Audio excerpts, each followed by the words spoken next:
Hello and welcome to England Cricket on 99.94 Cricket every day. I am Daniel Norcross from Test Match Special, from Zero Ducks Given, from Wisden Cricket Monthly and various other outlets. And I am so delighted to tell you that after the technological nightmares of having Le Grand Fromage, Jared Kimber, with us yesterday, we're back on an even keel with the puff pastry hangman himself. It is the chief cricket writer for the Press Association, none other than Rory Dollard. Rory, I can't tell you how lovely it is to have you back. You're very kind. You're very kind, Dan. I did hear on your podcast with Jared that you said I was going to be gone for a couple of weeks. I thought you'd booted me into the long grass, but here I am anyway. Well, it was just a precaution, just in case, because you never know with your lot, your types. Anyway, we are doing an emergency podcast, and I'll tell you why we're doing an emergency podcast. It's because England have broken records galore in their first Test match in Pakistan for 17 years, and Rawalpindi racking up an enormous and eye-watering and impossible to believe 506 for 4 on the first day of a Test match. Ben ball, Stokes ball, Baz ball, whatever ball it is they're playing with, it's getting smacked out of the park. Whatever ball England it is, cricket, it looks pretty bloody big to the batters, doesn't it? Beach ball. It really does. It's beach ball. I think that's the title. That's the title of the podcast. Hurrah. England Cricket on 99.94 is your new home for England cricket content. We will be dropping into your podcast feed and on YouTube or the 99.94 app several times every week. So please do rate, review and subscribe. Thank you for joining Cricket's conversation.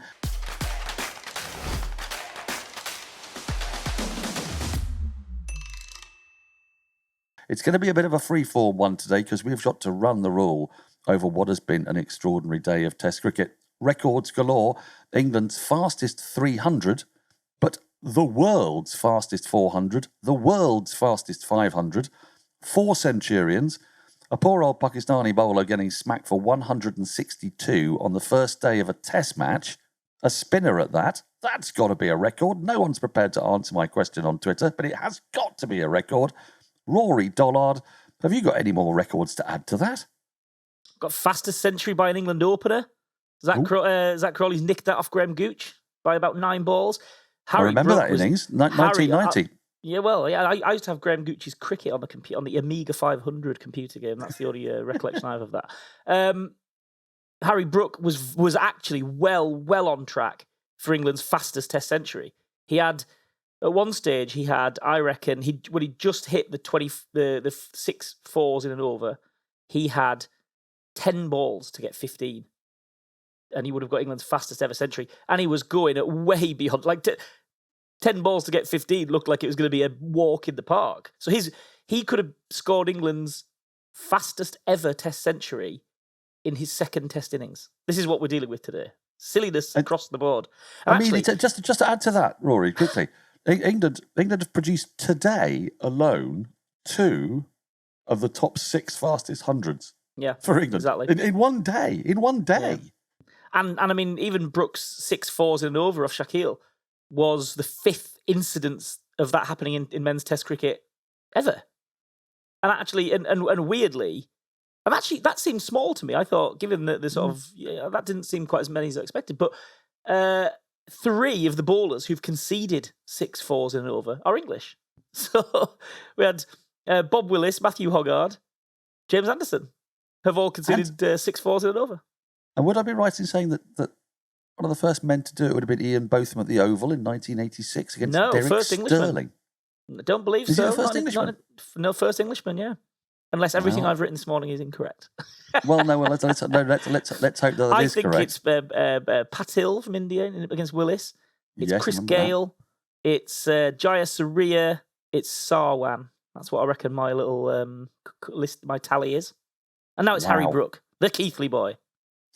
Yes, I mean, that was a moment that Babar Azam will probably want to forget. He was trying to buy a wicket and instead he just gave away 24 runs. But actually, that was the moment, wasn't it, where it really, really tipped over into high farce when, I mean, the camera cut to Ben Stokes on the balcony and he was not hiding the fact that he found the whole thing absolutely hilarious.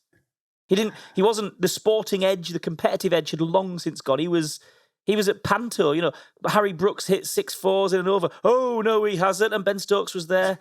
On the back, oh, yes, he has. It was all a bit end of the pier stuff at that point. Even Harry Brook. He was on the way for his first Test century, on the track for the record, in his second Test innings, and he was just peeing himself with laughter. It got a bit nasty, didn't it? It did. I mean, later on in the podcast, we're going to discuss the whys and wherefores of the pitch because, spoiler alert, Rawalpindi, I think the average score in first-class cricket this season has been about 280. So somebody's told them to do that to the pitch. It's not normal. We'll discuss that in our last segment where we try to work out how on earth you take any wickets. But let's start at the beginning. And my beginning was that I was pretty sure I was going to wake up in time for the start of the game. I was tomorrow at home in London. And actually, I overslept. I didn't wake up till around about 5:40, 5:45, only to discover that the score was 70 for none off 11 overs. They got to 100 in 13.4 overs, which I believe is the fastest England have ever done that in. It was their largest first wicket partnership, am I right in saying, against Pakistan? And all of the players who did it, true. I mean, when you think about the players who have played against Pakistan, the players who did it are Zach Crawley, whom we have discussed at great length since we started this podcast. I think we're broadly Crawley supportive over our sweep of podcasts. Yeah. I think history will judge us well. Broadly Crawley supportive, but not quite as Crawley supportive as we might have been Andrew Strauss supportive or Alistair Cook supportive or possibly Len Hutton supportive or Graham Gooch supportive. I mean, Cook this is Zach Crawley. Didn't get to 91 in the first session very often, though. That wasn't his areas. No, he really didn't. and then at the other end is a guy who played 4 Test matches before in his career, all of them on the subcontinent, looked, I mean, I say out of his depth. I thought he was really unfairly treated. He was put in his first game, Ben Duckett, to face Mahedi Hassan on a raging Turner at Chittagong. It didn't get any better for him in Dhaka. He had 2 Test matches against India in the subsequent 5 Test series, never to be seen of again. 6 years later, he's sent back to the subcontinent, and I do know that Pakistan pitches are very, very different from Bangladesh pitches. But nonetheless, I mean, the way he played, it was done on a kind of hunch on the way he'd batted in the 7 T20 matches, wasn't it? When he was selected. Really good. He had a very McCullum and Stokes friendly strike rate all through the county season. When they sent the call out for people to play aggressive, attacking cricket, he answered it.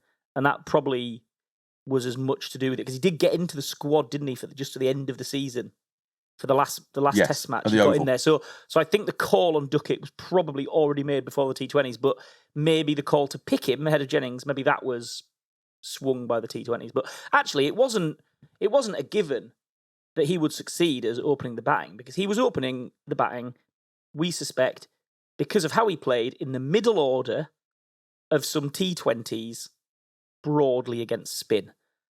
And he was asked to open the batting in a Test match against high pace. So it wasn't the gimme or the walkover that you might expect by looking at the scorecard. And actually, he showed his, I don't know, he in a very, very short space of time, that T20 series, this innings, today, he looks like a player with a lot of road to travel with England now, doesn't he?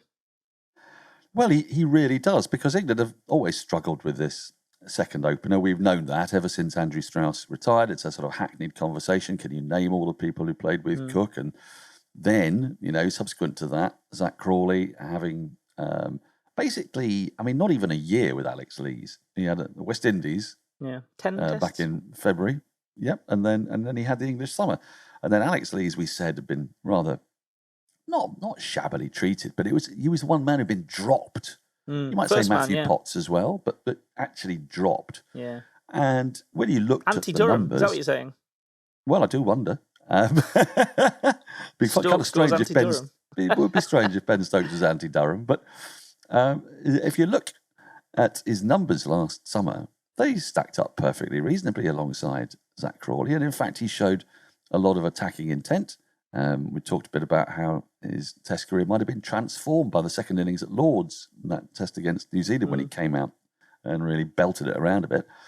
So one did feel a bit sorry for him. And then you sort of saw, oh my God, you've got the minute Ben Duckett, you've got Lurch at the other end in Zach Crawley, and you think, I suppose it is quite difficult to bowl to those two, especially if you're a spinner, because you're trying Where's to your drop on a particular length. And your length's all over the place when you're bowling to those two. You've got right-hand, left-hand combination. I mean, isn't hindsight fantastic? The hindsight is actually a session. England, 174 without loss. At the end of the first session, another record, by the way, England's highest score at the end of the first session of a test match. It was mind-boggling the way those two went about it. Just your assessment before we move on to our second part. Did Pakistan bowl particularly poorly, or did England just go out there nervelessly, those two, and take them apart? I think the majority of the reasoning for this scoreboard, looking as it does, lies with England. It lies with winning the toss, it lies with the pitch, and it lies with England's intent. Equally, I think if you bowl well, you're not going to concede 500 on any pitch. You can shave 100, 150 off that score by sorting out. I thought Babar didn't captain very well. He looked very passive and flat from very early on, and he's got a long day too ahead of him, you would think. But there was, I don't think, maybe I am guilty of not looking too much into what the Pakistan team was going to be, and just having as an article of faith that they were going to have 95-mile-an-hour bowling because they've got these guys that can roll up out of nowhere, and it was going to be ragging and mystery spin followed by raw pace because they have so much natural talent. But actually looking at the lineup with 19-year-old Nazim Shah followed by 3 debutants, they were light. They were really light, actually, and God, they missed Afridi at the top, because opening up to Afridi is a whole different kettle of fish no matter what the pitch is. And they were probably, there were 2-3 bowlers down on where they could have been, and it probably showed. Yep, but, when you're up against that, you've got to decide whether or not you're going to kind of take them down, or whether you're going to think, oh, hooray, we got a nice flat pitch, I've got a chance to play myself in. End of the day, we might be 305 for 3. No, not a bit of it. That was tea. We're going to take a short break. After that, we've talked about 2 centurions on the first day of a test match, which is pretty unusual in itself. After the break, we're going to talk about, count them, another 2. You're listening to Cricket's Conversation on 99.94. Whatever your team, we have the show for you on podcast, YouTube, or on the 99.94 app. We have India, England, South Africa, West Indies, and now Sri Lanka covered. If you want to find us, the best way is to follow us on social media at 9994DM by downloading the 9994 app or Google 99.94 on podcast. We speak cricket. So welcome back. Yes, Crawley Duckett. Very impressive. Magnificent opening partnership, 233. But 2 wickets went down quickly. At this point, could this be the Calypso Collapso? Well, Joe Root, notwithstanding, and his 23, getting out to a sweep shot, which he's normally so imperious at playing, he was the one man to miss out, because then strode to the wicket, or together at any rate, 2 more young guns, Ollie Pope, Harry Brook, who England fans particularly will be looking at thinking, this is the future, isn't it, of England's batting over the next 10 or 15 years. We've talked at length about Ollie Pope. He looks the business. He's exceptionally dangerous on good pitches because he knows how to pace himself and pace his game.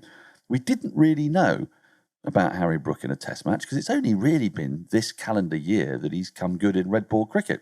Prior to this year, for Yorkshire, it had been mostly in white ball cricket that he'd made his name. He started off very well in the English summer of 2022, got his chance at the back end of the season when fellow Yorkshireman Johnny Bairstow broke his leg.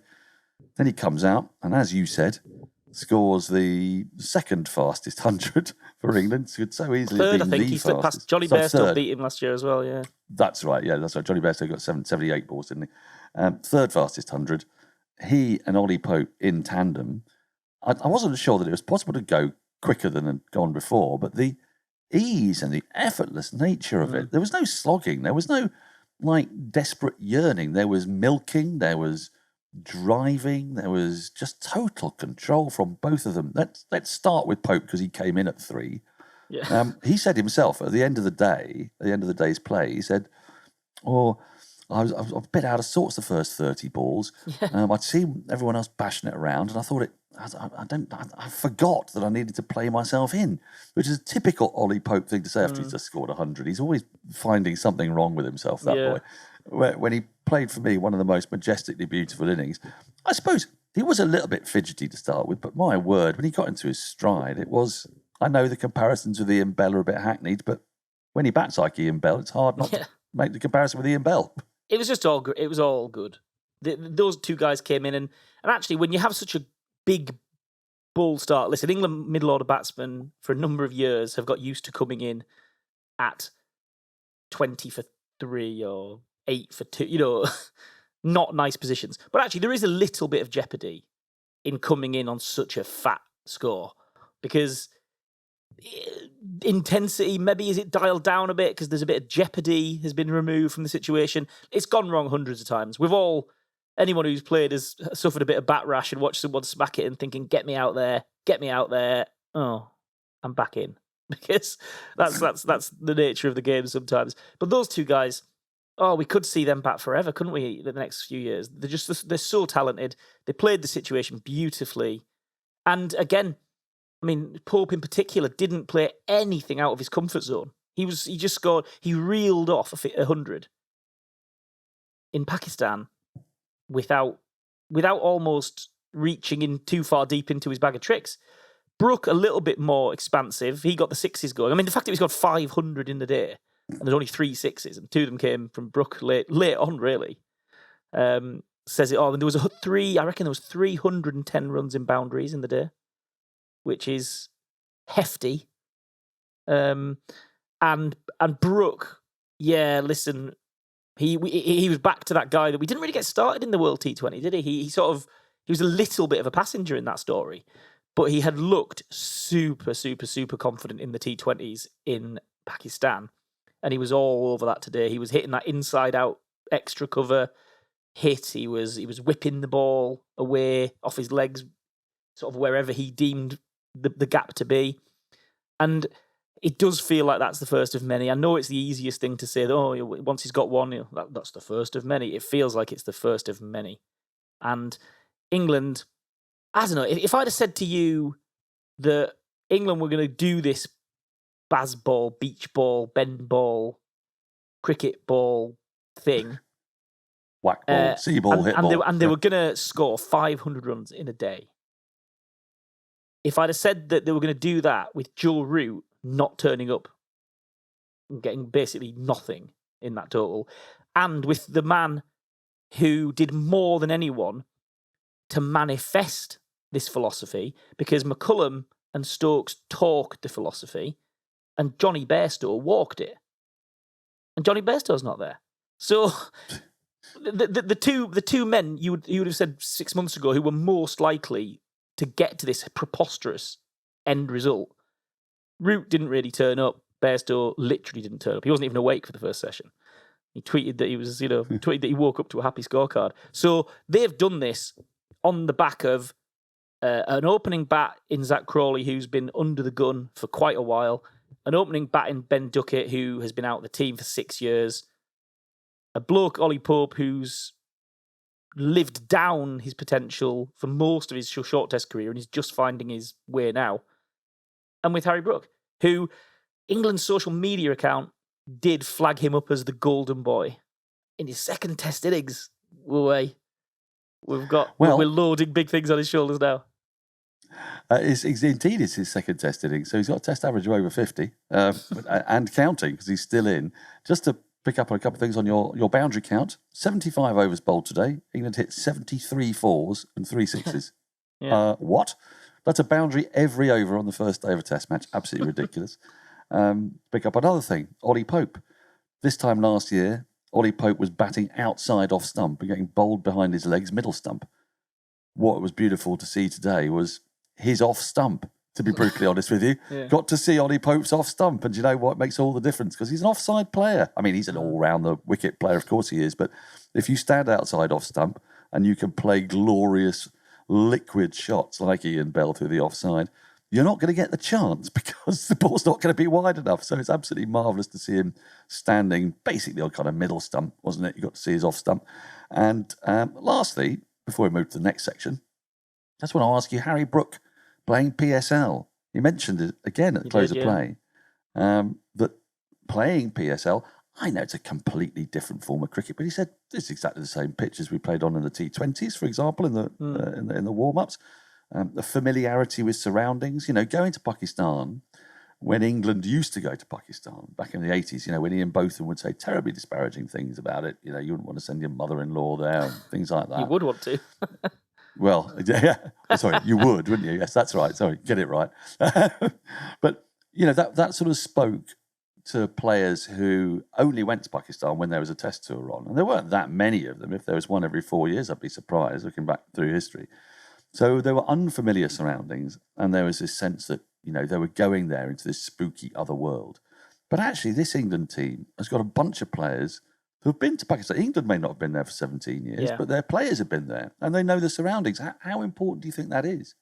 Hugely helpful. They have, as I said, I think we talked about it in the T20 series when Harry Brook played the first of his lovely little knocks over there. He was interviewed pitch side, and they said, how do you find these conditions? And this kid from my neck of the woods here in North Yorkshire, Village Cricket Club in the Dales, said, well, it's just a typical Pakistan pitch, really. So, it does help. And Duckett, of course, has played PSL. So he that's definitely been helpful in the way he's gone about it. It speaks to the sense of the plan to get the Lions up and running in a more meaningful way. The plan is to send them on tours and have them acclimatise, have them be all conditions cricketers before they progress to the test team. And albeit they've done it on a franchise basis here, but you would only expect that's going to tick up in an even more profound way when people are doing it in red ball tours. And I would expect the Lions to become even more of a sort of proving ground than it is at the moment. Right, it's time for our final break. After that, we're going to be saying, it's all well and good that England scored 506 for 4 in 75 overs. Did I just say that on the first day of a test match? But does that mean that this game is an absolutely nailed-on draw? If you love the language of cricket and want more, then head over to the 99.94 app and you can hear all of our podcasts and cricket commentary. We're adding new shows all the time and covering cricket series from all over the world. Be the first to hear all of our announcements by following us on social media at 9994DM. Welcome to Cricket's Conversation. Welcome back. Now, you may have noticed I didn't say, is this going to be a nailed-on bore draw? Because England have made sure that at least the first day is not going to be boring. But a couple of things to throw in your direction. The first one is something I want to get off my chest because it infuriates me. The cricketing authorities should be aware of the way the Earth goes round the sun, because it's sort of been doing it ever since the Earth was kind of born. And at this time of year in Pakistan, it will be dark at 4:38. Right? 4:38. So why are they starting playing cricket at 10 o'clock? When you play a test match in Kolkata, you tend to start at 9 o'clock in the morning because if you want to get play in, because you need light. Do you know what I mean? What on earth are they doing? They've lost 15 overs of play, and do you know the response to this is, well, we're going to start 7 minutes earlier. Yeah. 7? 7? I mean, that's not going to touch the sides. It's bizarre. So, well, whatever happens, Rory, this game is going to be 75, 76 overs a day. I mean, there's no way out of that, is there? So, looking at that pitch, a couple of balls kept low. A couple actually turned. One turned past Crawley's bat rather beautifully into the keeper's gloves, but they were few and far between. How do England play the rest of this test match? And the reason I ask that is they could get bowled out tomorrow for 580 or 600, but they've got a longer batting lineup with Will Jackson, Liam Livingstone, and obviously Stokes and Brook still in. They could try and score 750, 800 that might be a goal and then look to enforce a follow-on. But if you've got back-to-back test matches, you don't really want to be in the field for days on end. And then I put that back to you that, well, these are quite short days. It's only 75 overs. Yeah. I mean, I don't know. I just don't know. And I don't know whether England's bowling attack is suited for picking 20 wickets up on any pitch, let alone that. It is tricky. And England aren't really used to managing a game like this because usually they lose games like this. They don't, big games in the subcontinent where teams score 690 or whatever, we don't often end up pushing for a win in them. So they're going to have to do some thinking about when they time their declaration. I mean, the fact that we've got 500 on the board here to stare at, and Stokes is just getting started, and there's 2 debutants in Livingston and Jacks who like to cart the cover off it. Could go anywhere. It could go absolutely anywhere. But do they want to be bowling once and then bowling straight after again without a rest? They've got James Anderson, who's 40, super fit, but 40. They've got Ollie Robinson, recent convert to Jim Bunny-ism, but man with fitness problems, back issues in the past. And a couple of part-time spinners. There's a bit to do, isn't there, to turn weight of runs into a win. Having said that, scoreboard pressure is a real thing, and Pakistan are going to be croaking under tons of it. So they're going to need someone to go big. The only thing is, I think we'll get an idea quite early, won't we, if they are just trying to kill the game, because they're not going to score at 6 and 7 and over. I'm sure of it. And if they're not, and they're looking for parity is going to take them a long time. We're going to know if there's 2 teams in this game pretty soon into the Pakistan innings. I think it's we should do it, and we should put ourselves as hostages to fortune, because things will change. But the pitch is not good. It should be, if this game ends up a draw and we don't see marked change, this has got to be marked down. If the pitch looks and feels and plays like this, it's very rare for a pitch to be marked down for being too friendly to batters. But this is did happen. Did happen at Trent Bridge. This is as good a candidate as I've seen. 2014. Yep, I think when Jimmy Anderson got 81, I think that sent the pitch inspectors completely berserk. They went, "Hang on, red flag. Yeah, that can't be allowed to happen." But when Australia came here for their recent tour, Ramiz Raja, the PCB, fessed straight up and said, "Well, yeah, this was our plan. We killed the pitch. Why would we play to their strengths? They've got a great fast bowling attack. We killed the pitch. Sorry, it's our plan." But does that? If that's what they've done here, if that's what they've done here, they haven't read England's attack correctly, have they? Well, I was going to say exactly that, because England have turned up without Stuart Broad, without many pace options. Mark Wood. I mean, if he plays, he's going to play 1 test match. So England are going into this looking for a bit of reverse swing. I mean, they haven't really got reverse swing bowlers particularly. I suppose Anderson might be able to get a bit, and Stokes might be able to get a bit, but they're cobbling together a really patchwork team. And given what Pakistan have got potentially to pick from, I know they haven't got Shaheen Shah, but there's Hassan Ali waiting in the wings, isn't there? There's Nazim Shah himself. Haris Rauf is a very fine bowler. They ought to, I would have thought, gone all out and tried to go toe-to-toe with England's pace attack and say, what are you going to do about that? And bearing in mind that this isn't because Pakistani pitches have to be dreadful. Atif Nawaz was tweeting about this, that pitches at Rawalpindi have been pretty evenly matched, ball against bat, averaging 280 to 300. And this is certainly not one of those pitches. So it doesn't seem tactically wise, unless they want to just get 15 days of cricket out of it. I think from an England point of view, Jack Leach is going to have to do a lot of bowling. They do have 6 bowling options, and if they get enough runs on the board, then with 75 over days, and that is important, because if you're only going to get 75 overs per day, then you're losing 75 overs out of the match.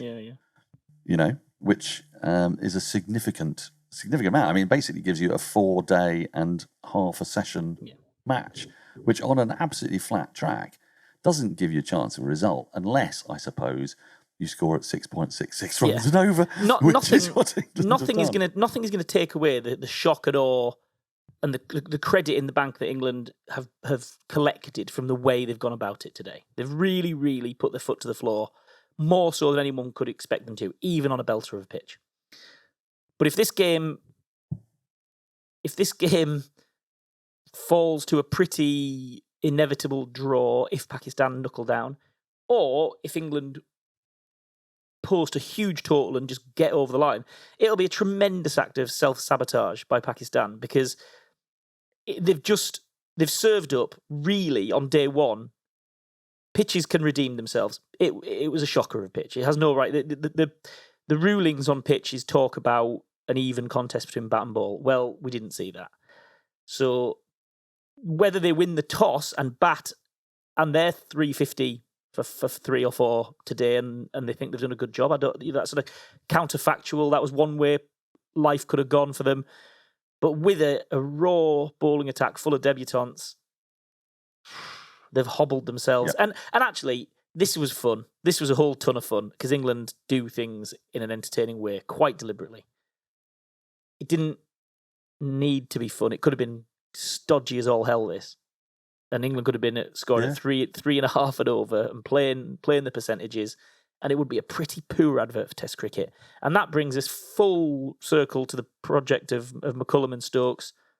And honestly, I think at this point, having gone to the well again here in Rawalpindi in the way they have, I feel like anyone who disputes that their mission is to reinvigorate Test cricket as a concept, as a product, is a flat earther. It feels absolutely churlish to just say, these are words. They're living it. They're living and breathing this idea that the format should and bloody well will be exciting over their dead bodies. And I don't know, been going quite a while, Test cricket, but starting to believe it's just getting started. Well, that's probably where we should end it. I had always had a dream that one day Joss Butler would bat for the entire day in a Test match, and that a side would score as a result 500 on that day. Only one side's ever scored 500 in a day. It was Sri Lanka against Bangladesh when they scored 509. But, they did it in a 90-over day. England were 3 runs short. They were denied by bad light. 3 runs short with 15 overs to spare. 506 for 4. A truly astonishing, epic day that will go down in the annals of Test match history. Thank you, Brendan. Thank you, Ben. And thank you, all 4 Centurions.